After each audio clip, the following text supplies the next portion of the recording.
যখন ফেরাউন হযরত মুসা আলাইহিস সালামকে এক কিপ্তিকে মারার কারণে মৃত্যুদণ্ড ঘোষণা করল, তখন তিনি তার জীবন বাঁচানোর জন্য মরুভূমির উদ্দেশ্যে রওনা হলেন। এটা ওই সময়ের কথা যখন মুসা নবী নবুয়ত প্রাপ্ত হননি। আল্লাহ তাকে নিরাপদ স্থান মাদিনে পৌঁছে দিলেন। মাদিন একটা নিরবিচ্ছিন্ন এলাকা ছিল যেখানে হযরত শুয়েব আলাইহিস সালাম বসবাস করতেন।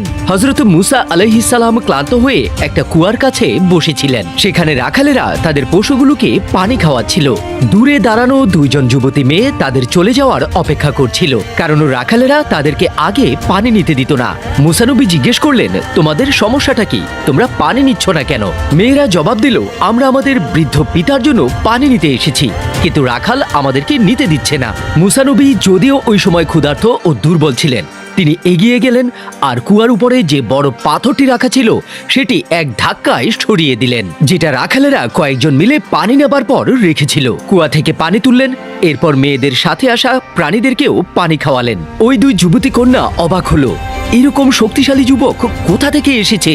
এরপর মুসা নবী গাছের নিচে বসে আল্লাহর কাছে দিল থেকে দোয়া চাইলেন, রাব্বি ইন্নী লিমা আনজালতা ইলাইয়া মিন খাইরিন ফাকির।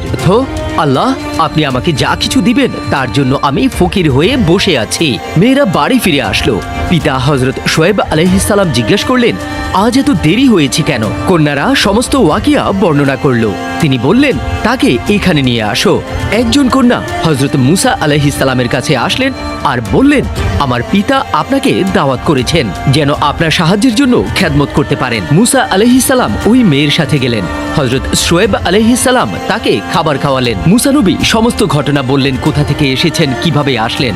একজন কন্যা পিছন থেকে বলল, আব্বাজান, তাকে আপনি রেখে দেন, সে আমাদের বকরিগুলোকে দেখাশোনা করবে। সে শক্তিশালী আর ইমানদারও মনে হচ্ছে। শুয়েব আলাইহিস সালাম বললেন, আমি আমার একজন কন্যার বিয়ে আপনার সাথে দিতে চাই, কিন্তু শর্ত হলো এখানে আপনাকে 8 বছর থাকতে হবে। যদি 10 বছর এখানে থেকে কাজ করেন তাহলে সেটা আপনার মেহেরবানি হবে। মুসা নবী প্রস্তাব কবুল করলেন আর 10 বছর শুয়েব আলাইহিস সালামের খেদমত করলেন। বকরি ভেড়া চড়াতেন আর ঘর গৃহস্থীর কাজ করতেন।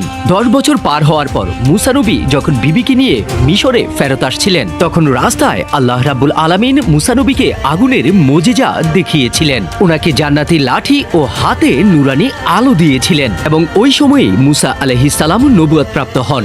সুবহানাল্লাহ।